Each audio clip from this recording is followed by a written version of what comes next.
Clubs have won just 2 games so far, and the managers are feeling the heat. Not scoring goals, of not scoring goals enough. That's the problem. It's the key area.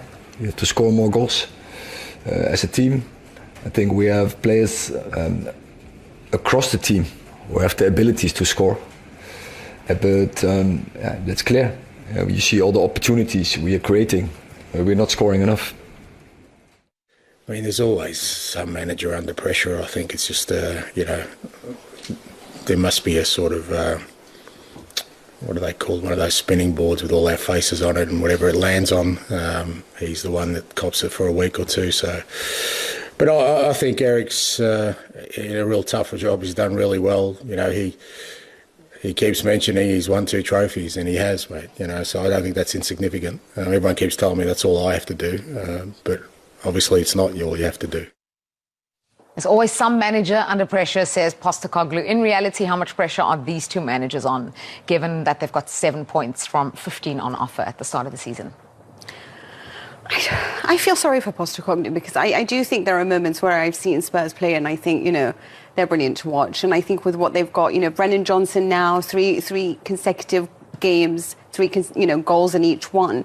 And I think you're starting to see Solanke score. Everything's coming together. Sometimes they've had the better of it, but not always been efficient up front. And you sort of feel for him at that moment. I think it's a little bit different for Ten Hag, because obviously expectations on Manchester United are going to be somewhat different. And there is this thing where you've spent so much money. So have Spurs, to be honest with you. But you think that it's just not right in midfield. It's not working. Now they seem to have a little bit more possession. They're playing with Eriksen.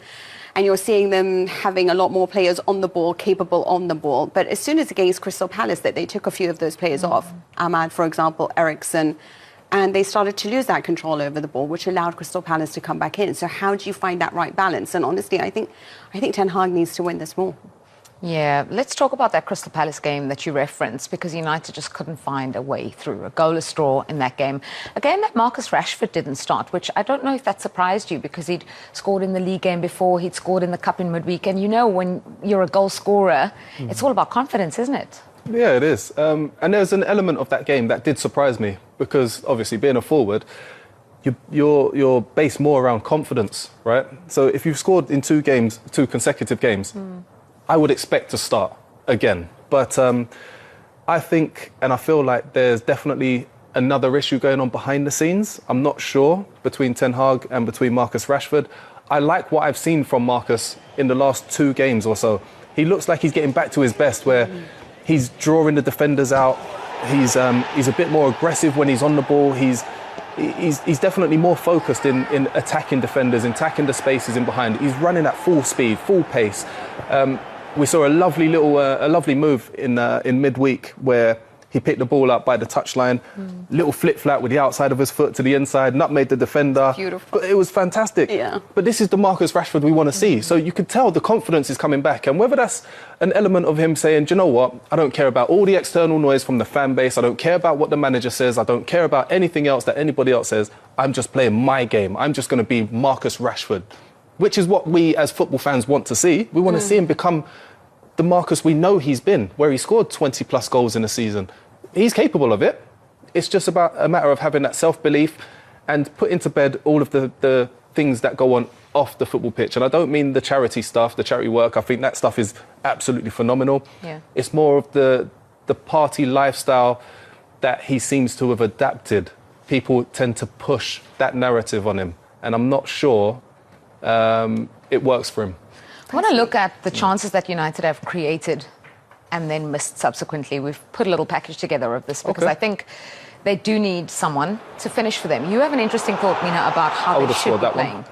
Or would you have? Thank you. I was wondering how often you will look at a match and be like, I could have done that. Yeah. But you have an interesting idea about how they should set up? Well, I think my interest is that Joshua Zirkzee comes from the Italian league, and I think there's a lot of conversations on what his best role is, because he's a 9.5.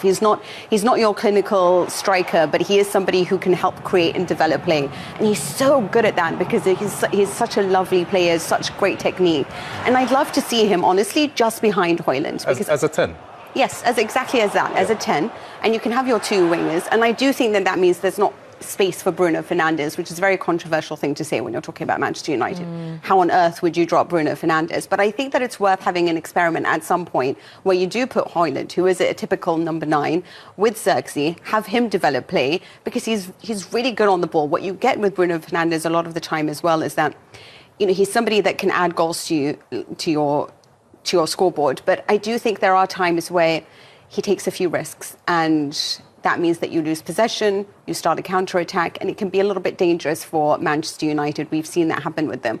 Whereas I think if you want to have a bit more control, let's try Xerxes in that role and see how it goes, because I think that would work quite well. But of course, experiments are quite hard to do in certain matches, and probably not against Spurs. Yeah, because what do Spurs offer? They have a goal scorer that brought in this season. I know that there's concern about Son and him possibly being injured and missing out on this one. But Solanke's on the score sheet now. Yeah, and he's doing exactly what he was brought in for. You know, I'm a huge admirer of his. I thought at Bournemouth he was fantastic. Obviously, he's in a team that didn't play brilliant football, but he always found himself in the right areas, creating opportunities and finishing them off.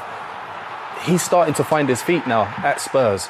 He had a little bit of a shaky start, obviously 1 or 2 injuries kind of got in the way of playing regularly. Brennan Johnson as well. They're starting to understand each other's games. They understand the strengths, the weaknesses. They're quick on the counter-attack. Maddison, creative, great finisher as well. And the more Spurs go on this season, I feel like the better they will get, because these young players, and they are young players, will understand each other's games far better than they have done in previous seasons. Ange's under pressure a little bit. I think it's a little bit unfair. I think Not so. a lot of pressure, but I think it's enough that he will take this game very, very seriously. He won't want to respect Manchester United too much. He will still want to take control of the game and really put them under pressure and really go at them. And I do genuinely feel like they will have enough to get over that line, to get the 3 points. It's that midfield. You look at that midfield and you think, you know, it's well balanced. It can be defensive, it's physical, it's dynamic, and it's creative with Maddison. And you always feel with Maddison, like if he's on it, which he is now, because you don't know whether towards the end of the season Well, with the injuries to one side. But while he is at his best, just let him have it, like let him produce all the creativity that he can, and just shoulder him with these great midfield. I think that midfield is something that they can really dominate, and then it'll be interesting to see how United can counter that. So we're going to move on to Liverpool next. They are aiming for a 5th win from their opening 6 games as they head to Molineux to take on Wolves, who find themselves winless and bottom of the table after an awful start to the season. Not too keen to talk about positives, because obviously there's no secret that we're on a Against Man City last weekend.